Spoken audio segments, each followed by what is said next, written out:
So I'd like to welcome everybody that's here in person, and if you're watching on live stream or you're watching the recording, welcome to this LVN information program session here at Arlington Career Institute. So we started this journey about 4 years ago, and I'm pretty sure when we first started I didn't have any gray hair, but after 4 years of working with the Texas Board of Nursing, I now have gray hair. So you're getting off easy. Yeah. So I want to introduce our speaker today. This is Mary Carlick, registered nurse. She's also been a program director of a vocational nursing program at Navarro College, and she's going to be our chief presenter today. So she's going to kind of tell you about the program, what you have to do to get in, kind of the ins and the outs and the basics. We would ask that if you have any questions that you save them to the end if you're here in person, or you can email Mary at mcarlick@arlingtoncareerinstitute.edu, and she'll be happy to answer any of your questions. So without any further ado, I'm going to turn it over to Mary. Thank you, John. You're welcome. Welcome, everybody. I'm excited to have you here for this presentation. This is so exciting to start this new LVN program in Arlington. I've only been on this journey for a year, and it seems like running a marathon, so I can only imagine what John feels like. Little general information about the program. The vocational nursing program is a 12-month program, and that's standard for all vocational nursing programs. At the end of the 12 months, the students who graduate will receive a certificate of completion that will enable them to take the licensure exam with the Texas State Board of Nursing. So the licensure exam is called the NCLEX PM, and it stands for the National Council of Licensure Examination for Licensed Vocational Nurses. In other states, instead of LVNs, they call them LPNs. So the NCLEX is a national exam, so they call it the NCLEX PN. That's the difference in that. So this exam is put together by this council, and everybody who takes the exam in the entire United States, Puerto Rico, they take the same exam. The hours of the program is different than any other college program you've been to. Our hours are full-time hours. You're here from 8 to 4:30. We cover a lot of material in a year, and the only way we can do it is to have class from 8 to 4:30 plus the hours. Oh wow! I'm going to stop real quick and let you guys come in. This is great. Come on in. Welcome. Apologize. No, it's not a problem at all. I'm so happy they're here. Yeah. Where did y'all come from? Class. Oh, okay. There are students. Okay. See, that's how new I am. I don't even know. Well, that's fantastic. Okay, we only missed one slide, so we're not really late. Just to recap, I'm Mary Carlick. I'm the director of the VN program. It's a 12-month program. When you finish, you'll have a certificate of completion, which will allow you to take the state board examination. And now we're on to the hours, which are Monday through Friday, 8 to 4:30. Now, we do have clinical days, and during those clinical days, we'll be at facilities. We'll be at nursing homes, doctor's offices, acute care facility, and on those days, once we start going to clinical, the times will be different. Hopefully, we'll have days rather than evenings. Sometimes the facilities, especially if we're in an acute care, they want us there in the evenings because they have other students during the day. But our daytime hours when we're at the nursing homes will probably be 6:30 to 2:30, and we go 2 days a week is the plan. We haven't got the times and the exact dates pinned down yet, but hopefully soon. But just to let you know, times will change when we do clinicals. But what happens, we have class Monday through Friday, except for the clinical days, we won't be in class. You'll be at the hospital instead. What are the prerequisites to the program?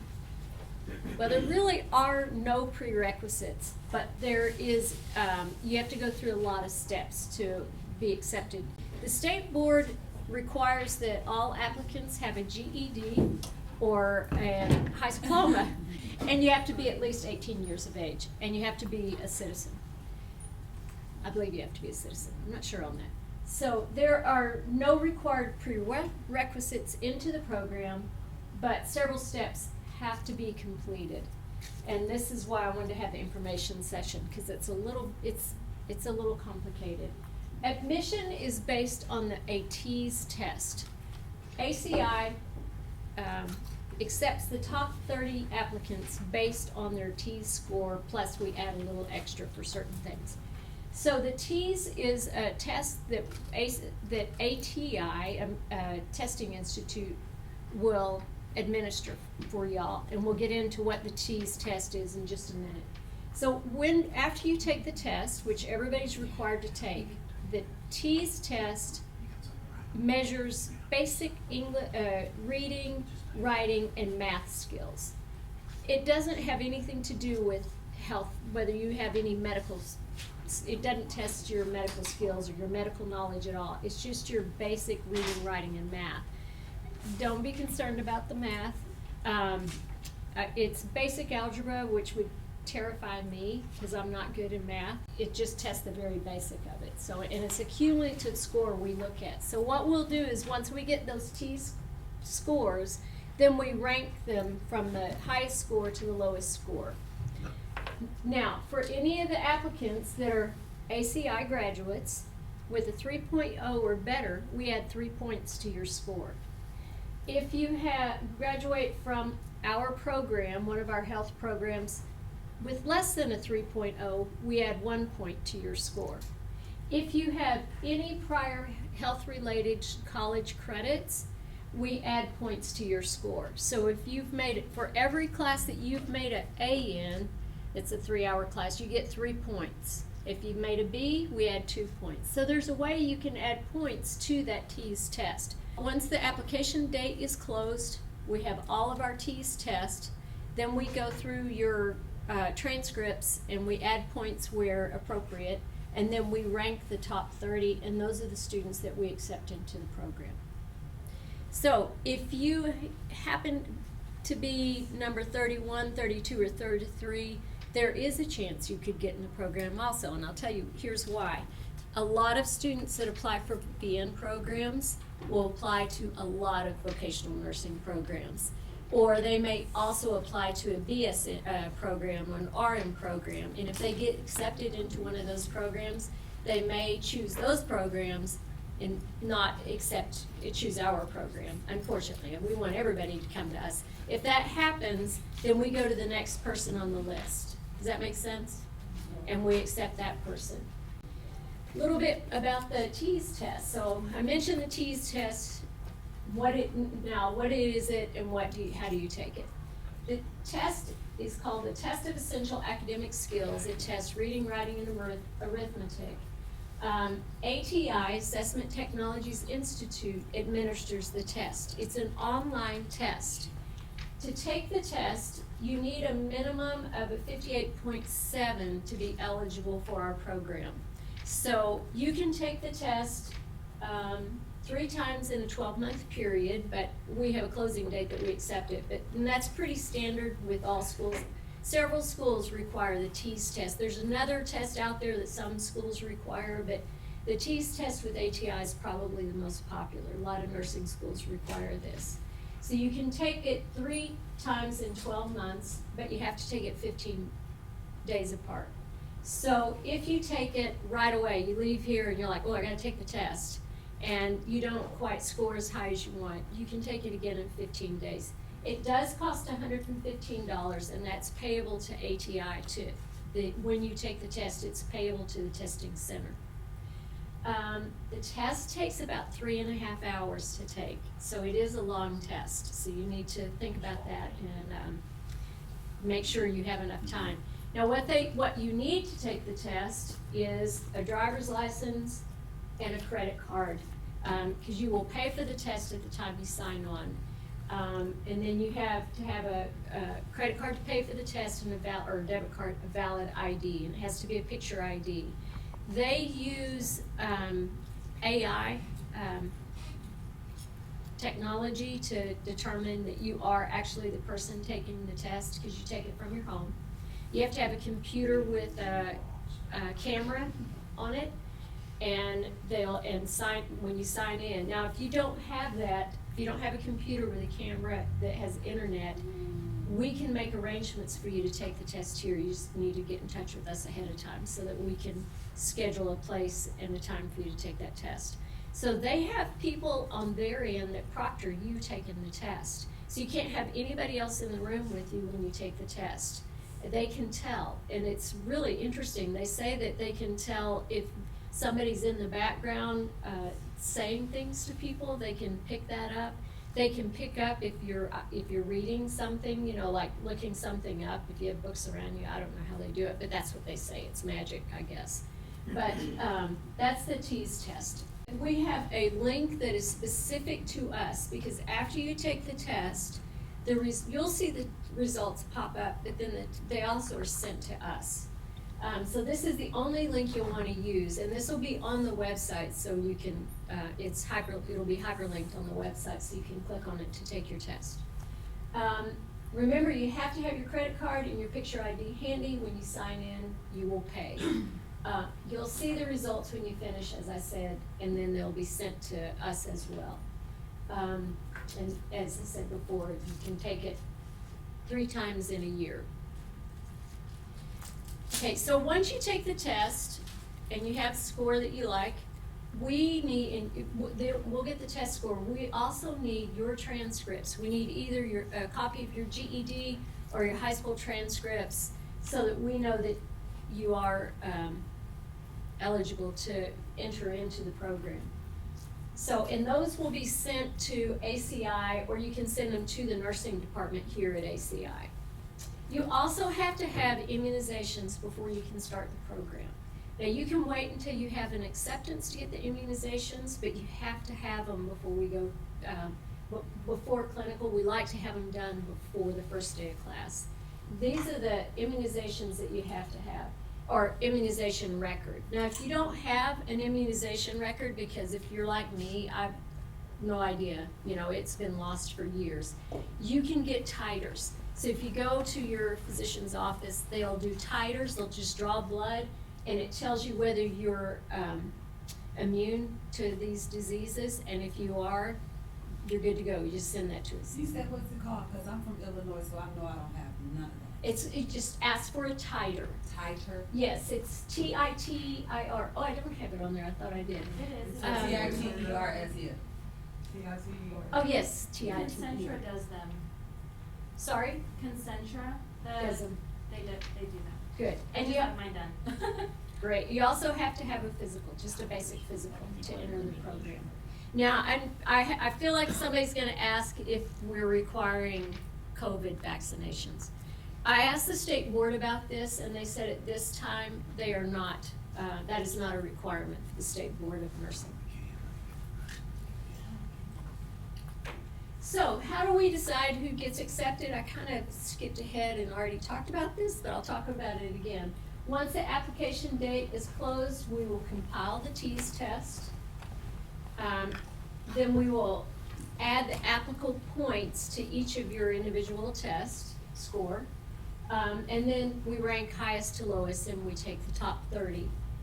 Once we have our top 30 that we know we're gonna ask to enter the program, I'll send an email and, if I need to, a snail mail to each of the accepted applicants, telling them that they've been offered a spot in our nursing program.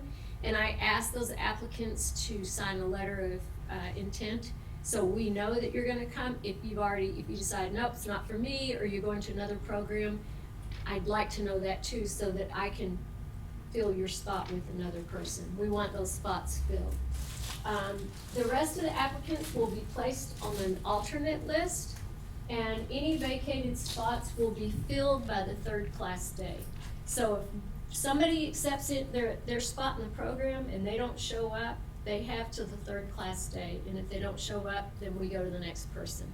The course moves really fast, so we don't have time to wait around, and we know we have other people that really want to be in the program. So, criminal background check and blue cards. This is a Texas Board of Nursing requirement. All accepted vocational nursing students they must have a criminal background clearance from the Texas Board of Nursing by the first day of class. So this has to be done. If you do not have this, then you will be dropped from the program and will move down to the next alternate. So, this is also a kind of a process. You will receive a blue card from the Texas Board of Nursing, and that's what you send to me or to us at the nursing program is a blue card. So let me explain a little bit about what a blue card is and how you get it. How to get a blue card, the first thing you'll do is schedule an appointment to be electronically fingerprinted, MorphoTrust, that's what I was trying to think of, by MorphoTrust. And then you'll go to one of their centers to have your fingerprints done. To schedule an appointment, you just click on that and that link, and it'll take you to another page that says schedule an appointment, and you schedule an appointment. They're really fast, it doesn't take much time at all, and they usually have tons of appointments because they have to do it for every student. So Mary, so you physically have to go somewhere? Yeah. Okay. Yeah, they'll do that because they have a little machine that they'll do the fingerprints. But all nursing students have to have it done, whether it's LVN student, RN student, they all have to have the fingerprints done. If you can't schedule online, maybe you don't have internet, you can schedule by phone, but ironically, you have to click the hyperlink to find out before you can call to make your appointment.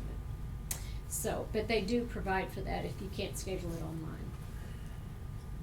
And if you don't have internet and you need to schedule it, I feel we can work with you. You can come here and we'll get you on a computer so that you can schedule your appointment. Once you arrive at your scheduled appointment, you have to have your photo ID. Then you have to pay MorphoTrust to have your fingerprints done, and the cost is $39.75.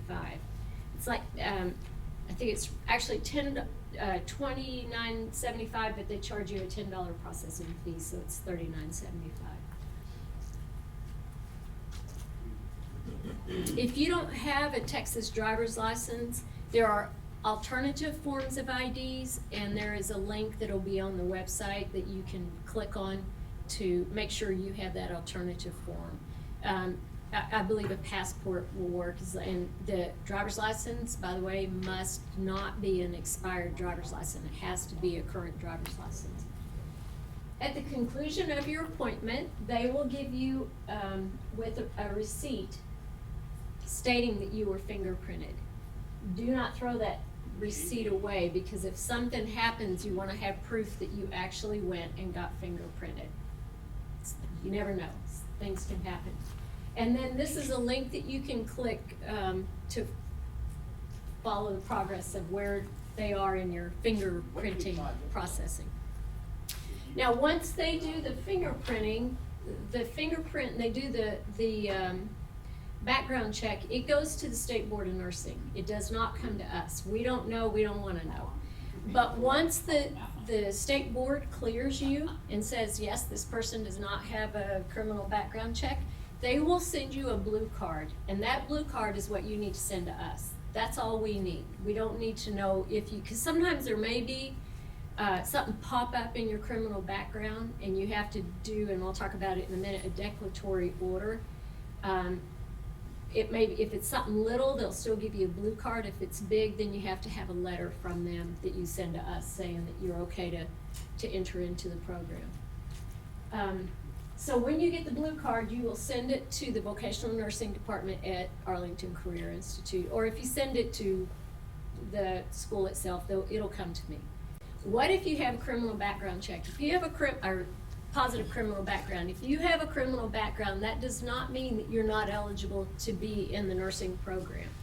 The board just wants to make sure that whatever you did, that you've reformed, so to speak. So I have seen people, this is, I guess they started this about 15 years ago maybe, where they would, before we got criminal background checks, before you took your exam. So we had students that would go through the entire program, then get their criminal background check, discover that they were not eligible, and they wasted a year of their life. So the board they changed it where you have to do it before you even enter the program.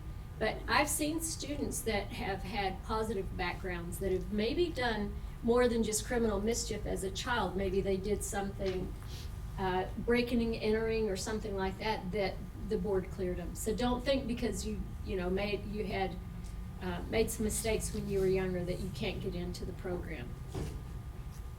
However, if you have a criminal background, you must get a declaratory order from the State Board of Nursing.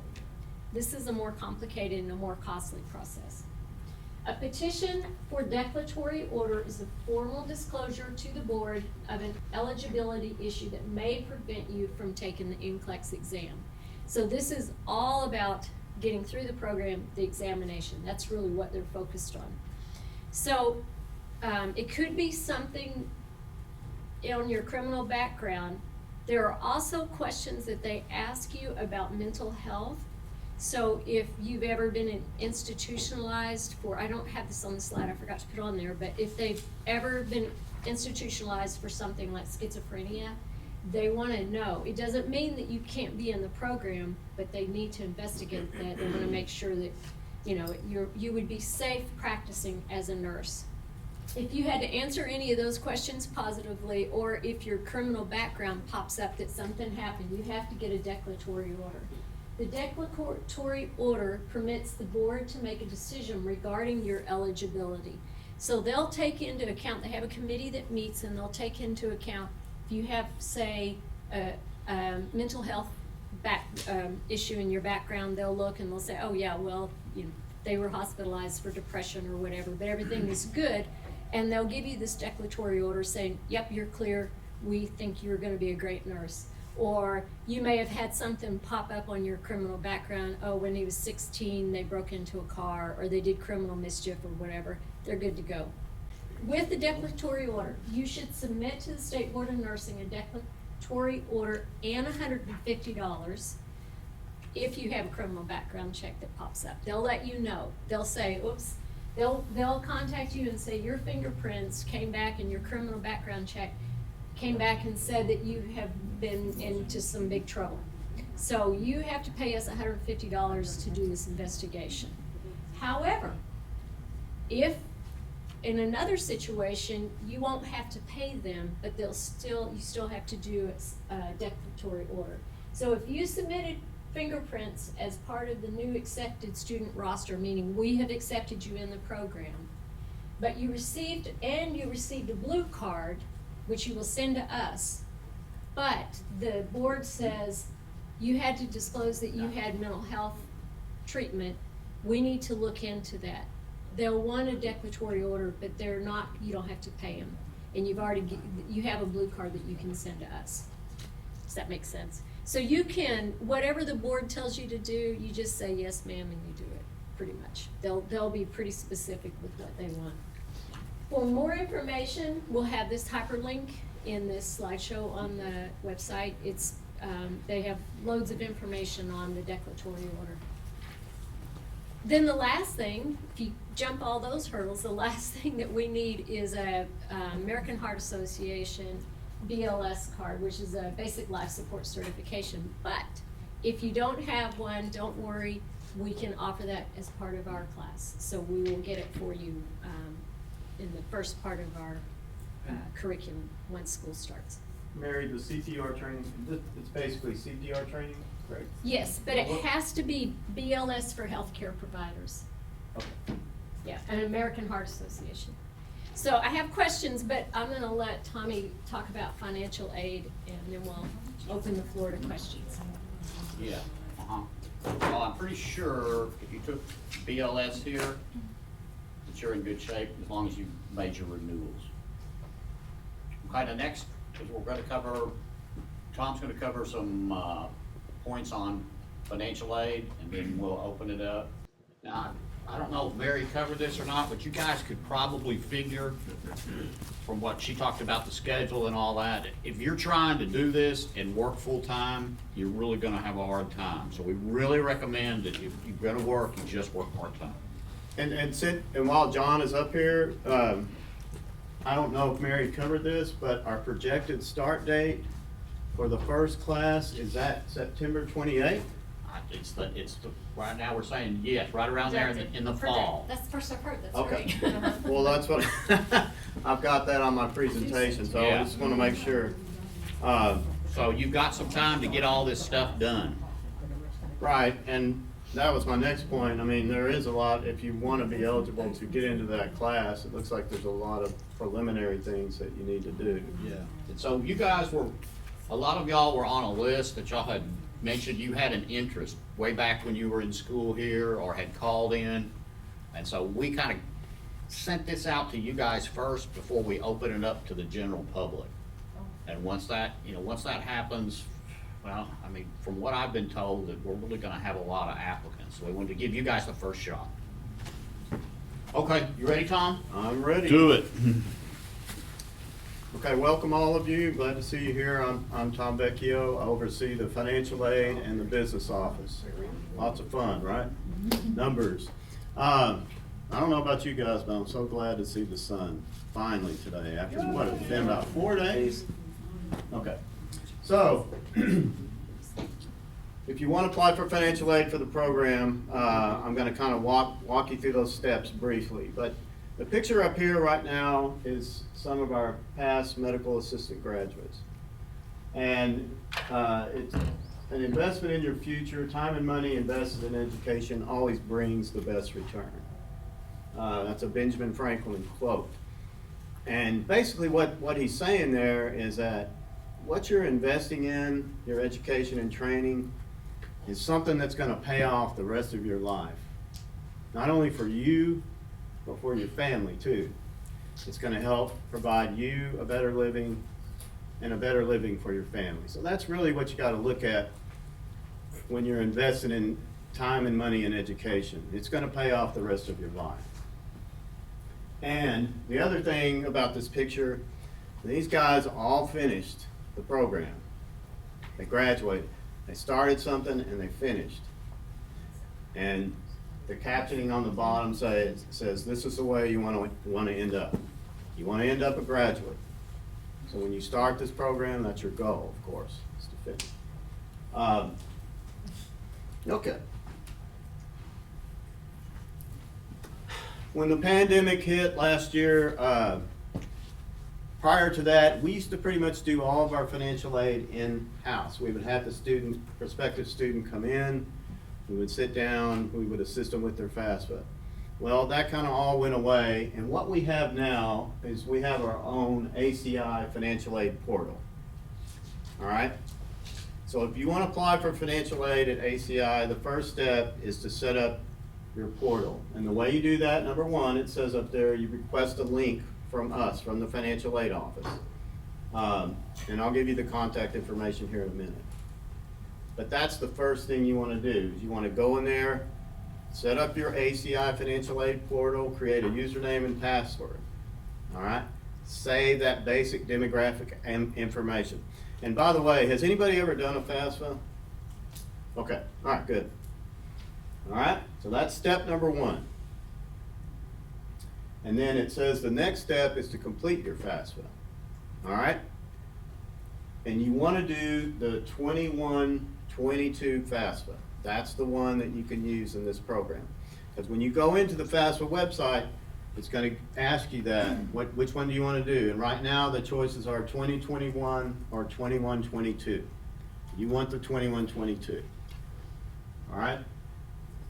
So basically what you do first is you just set up your demographic information in here, save it, boom, then you go do your FAFSA, all right? And then when you're working in this portal, real important, I've got a note there, it says when you complete future steps, because the portal is designed to walk you through the process once you've completed your FAFSA. Because once you've completed your FAFSA, then there might be other things like we might need your taxes. We might need a household verification worksheet, okay? Just as a couple examples. It's designed to walk you through the process, but every time you complete something in that portal, you have to go down to the bottom and hit that submit button.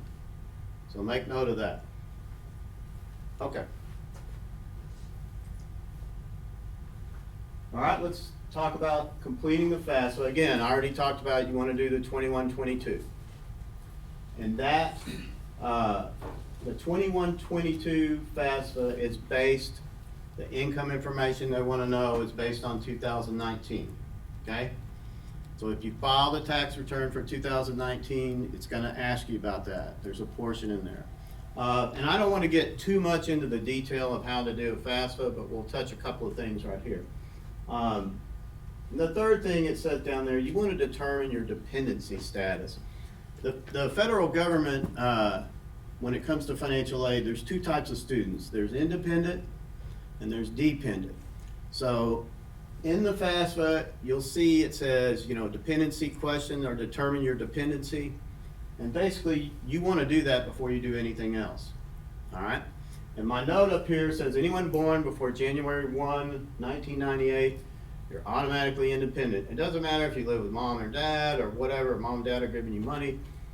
By date of birth, it's based on your information only, okay? So that's an easy one to figure out before you start the 21-22 FAFSA.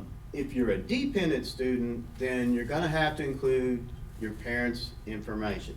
And that gets a little bit more complicated, or there's more detail involved.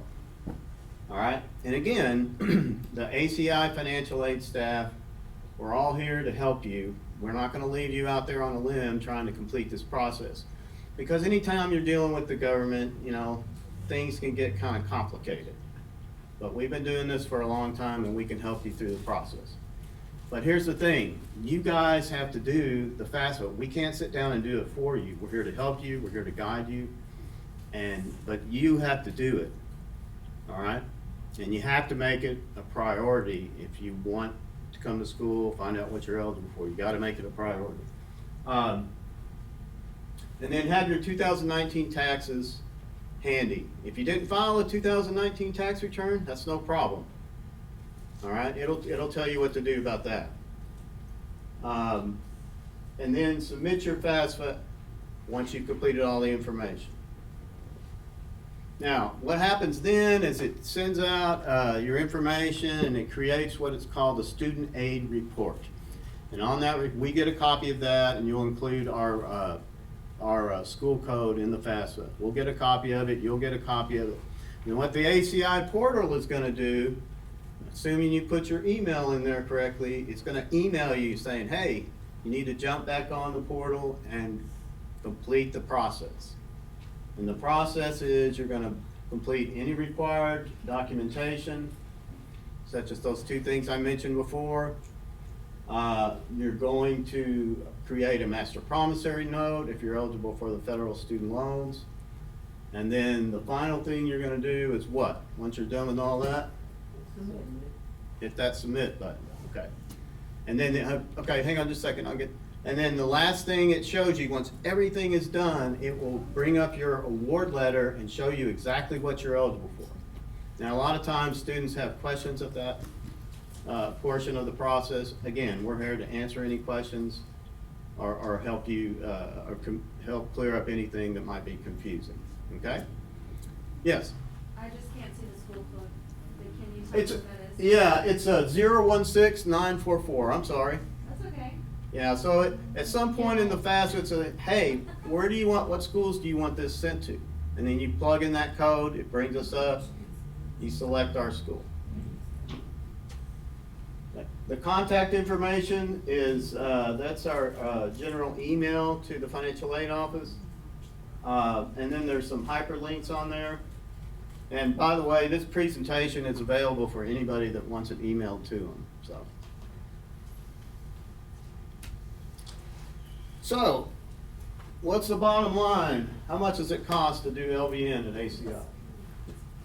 If John gave me the right information, it's $16,610, tuition, books, and fees, okay? 16,000 what? 16,610, 16, not 60. 16. yeah. Okay. All right, and this sheet that I have up here is called our estimated method of payment form. Once we know exactly what the student's eligible for, you've completed the process, the FAFSA process, then we can plug it all in on this form and it's easy to understand. And what this shows is best case scenario.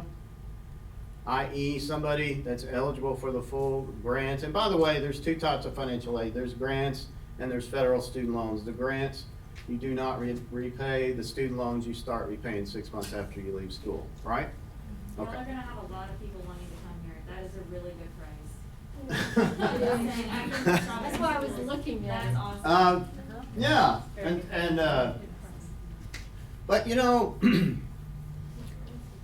we're mainly in it for the student. We want the students to succeed. If the students succeed and you guys graduate, get out there. And by the way, wouldn't it be, I think it would be so cool to have the word nurse at the end of your last name. I mean, I just think that anybody that has the word nurse at the end of their name, I mean, I think that's awesome. I mean, right away I look up to them, but anyway, that's a good goal. That's something to think about. But this shows the best case scenario of somebody starting in the 9/28/2021 class. Everything's covered by your financial aid. We've maxed out your grants, and you don't owe anything to the school. You have no private payments. So hopefully that's what your award will turn out like. But everybody's different. It all depends on your income, your household size, and the FAFSA gets into that more. Okay? Let me see if I forgot anything. We talked about the submit button in the portal. You gotta make processing your FAFSA a priority. You know, when you sit down to start it, you know, make it your goal to finish it in that session if you can. And again, financial aid, our financial aid staff is always here to help you. We've been doing this for a while. How long have we been in business, John? 35, 40 years? Almost Going on 40. 40, almost 40. And remember the investment that you're making, and I talked about that at the beginning of the presentation. The investment that you're making in yourself, something's gonna last the rest of your life, provide a better living for you and your family. And just for comparison, I have graduated from here 3 times. CNA, MOS, and CMA. Okay? And now I'm going to this class. I'm obviously gonna go. But as a medical assistant, as a CNA, you make $10 to $12 an hour. As a medical assistant, you can make 15 to 16 an hour. Basically, LVNs right now are making 25 to 40 an hour. And Concord down the street charges $32,000 for an LVN. Right, and we're aware of that. And that is like ridiculous. I told them no. I would rather not. This is so much more doable. Thank you so much for offering this. You're welcome. And honestly, I don't know how they're able to get that kind of funding. They must be doing some type of private lending, I don't know what it is. which but again I is was like, not, no. in our opinion, is not really a good thing for the student.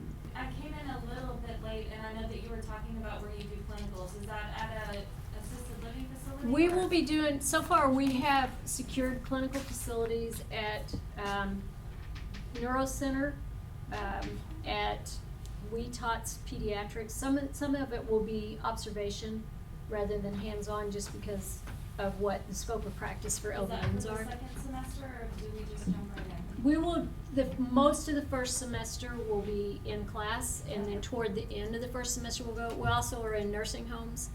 And then I'm working on securing an acute care facility, one of the hospitals. I'm sorry, you're having to lean around the pole. I'm working on securing a acute care facility so that we can go into the hospitals as well and work with acute care patients. So like for the class lectures, what time? 8 to 4:30. People that work. 8 in the morning? Yeah. Yes. Because I would like to pay out of pocket. Okay. I still work, so how do I do? It's really hard because not only are you in class, and remember, we're mandated by the state how many didactic or how many hours you have to be in class and how many hours are clinical. So we are very strict about keeping up with when you're in class and when you're not. So you don't get very many days you can miss. That's a state mandate to be eligible to take the board. So we're in class 8 to 4:30, and then the amount of you study on top of that. So that's the thing. It's very difficult to work. I will say that students at work and manage, they do older students particularly tend to manage their time well. You have to. You've got to manage your time. So maybe I think what she's asking is any of the training offered in an online platform? No. It's all Okay. face to face. Yeah, So and that's that's the not, that wasn't our decisions, that was the Board Board. of Nursing's decision. Even given the current Even circumstances? given the current circumstances. And who are you accredited through for the nursing program? Is it the EECU or is it? State Board of Nursing. Right now, our application is with ACCSC and with the Workforce Commission. We should get approval from the Workforce Commission tomorrow, and then ACCSC, ACCS? Yes. ACCSC. The process is, I'm first, just wondering if the credits transfer so that we can bridge it to an RN BSN later. If you it's my understanding, now, it's usually up to the transferring school. it's my understanding that if you have a vocational nursing license, that they'll bridge you. And, well, we're an And you're also accredited eligible program. to take the NCLEX with these credits. Yes, we are accredited, the State Board of Nursing, in fact, we were unanimously, very unusual, they told us, unanimously voted in when they accredited us. So we are accredited by the state of Texas. I don't doubt it, I'm just making Yeah. sure. No, those are good questions. I'm just really proud that we got a unanimous vote. How many semesters? It's 4 semesters, 12 weeks apiece. Yes. Basically, you gotta block off a year of your life. I know. But just think how fast a year goes by. I have no I mean, problem. how long have we been wearing masks? About It's a gonna year? it's gonna go by whether you're in school or not. That's right. It's a life changer. And It also, is such a I life think that changer. the Texas Workforce Commission, I know that they've been throwing out checks to people for unemployment. They will help you if you're in school. I think especially for nursing at this time because we're in a pandemic. Look into that because they will maybe pay you to go to school. Really? Like, are you talking about through the Workforce Investment Act, perhaps? Is that what it's called? Yeah, if you've been laid off, yeah. Or you even, wanna like, get if you're in retrained. school training, they'll give you, like, they'll pay you a certain amount, cause you can't obviously work and go to school at the same time. But Okay. since you're in school, they'll pay you, if you've worked before, you know, if you have money in that account, they'll help you, I think. Yes. Okay, my problem is that some of us have to work. Mhm. But Understood. we have to pay bills. Understood. So, And there will be no change in the future, like.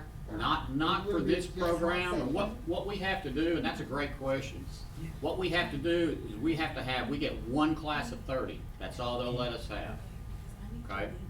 We gotta get that class, we gotta start it, we gotta finish it, and then of those finishers, we have to score a certain score on the licensing exam. If we don't, they won't let us offer it again.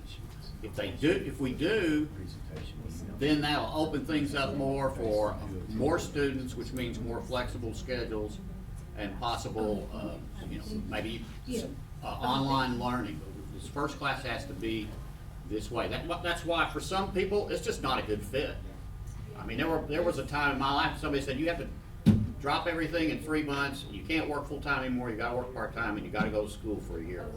It's not only online, but we could have some evening classes. Yeah, and we've looked at that. Right now, what we're doing is this first class. And that's what we've gotta, Some that's what longer we've gotta get, lessons, we've gotta get enrolled for, and we've gotta get it taught, and we've gotta get it right, because we don't get a second chance.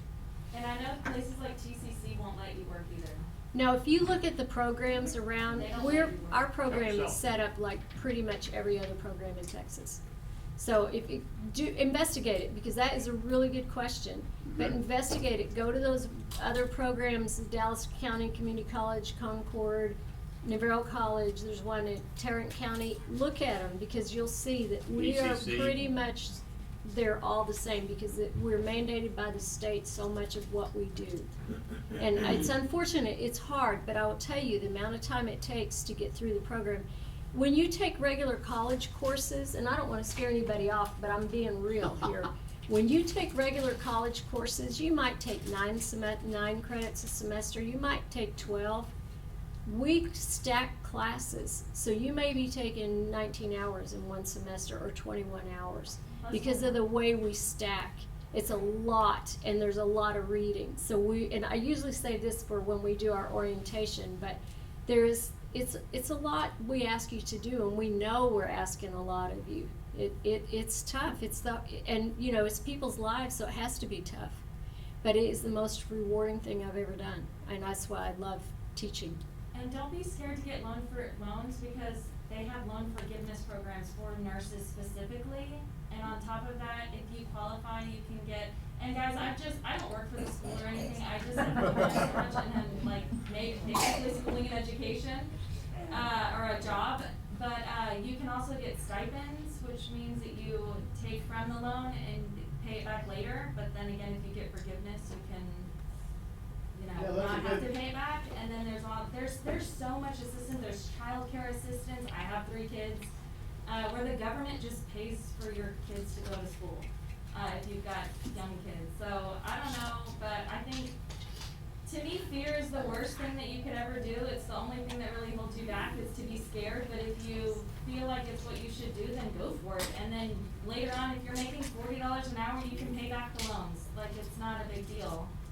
I don't know, that's just my thought. Well, that's a good point, because I'm sure if you become an LVN in a certain, entity, let's say you work for the federal government, I don't know, that might qualify you for loan forgiveness under certain circumstances. Okay. Yeah, That's a good and you point. also can, I mean, it's not just nursing that you can do with an LVN. There is so much you can do with a degree in nursing.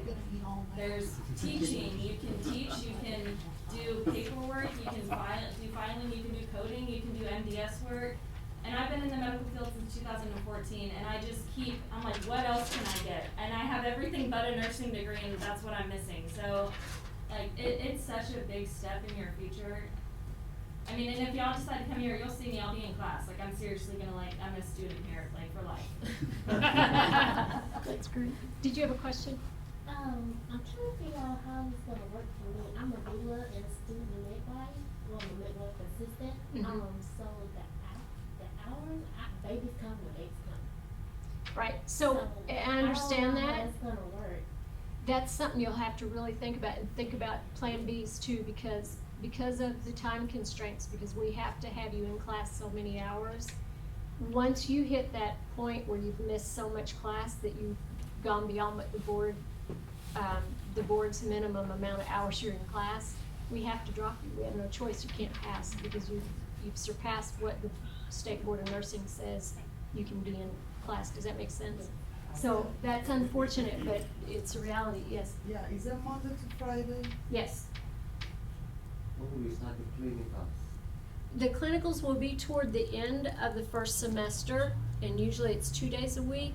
Now, some facilities, and we're somewhat beholding on what they will allow us to do. And so sometimes with the acute care, if we're in a hospital on those rotation days, it may be, for example, where I taught before, on Thursdays, we could be at Charlton Methodist, but we had to be there from 2 o'clock to 10 o'clock.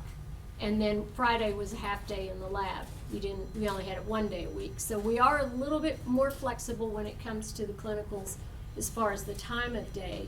And we can kind of hope, we can work a little bit with you, but we don't have a lot of wiggle room. And a lot of it is, is dependent on what the hospitals will allow us to do. So most probably the in-class is gonna take like how many months?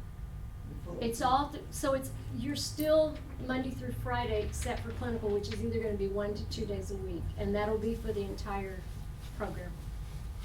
Okay, we said we'd take up about an hour of your time, and we're about there. If anybody has any other questions, you wanna stick, Mary's gonna stick around for a few minutes, and so will I, but otherwise, thanks for coming.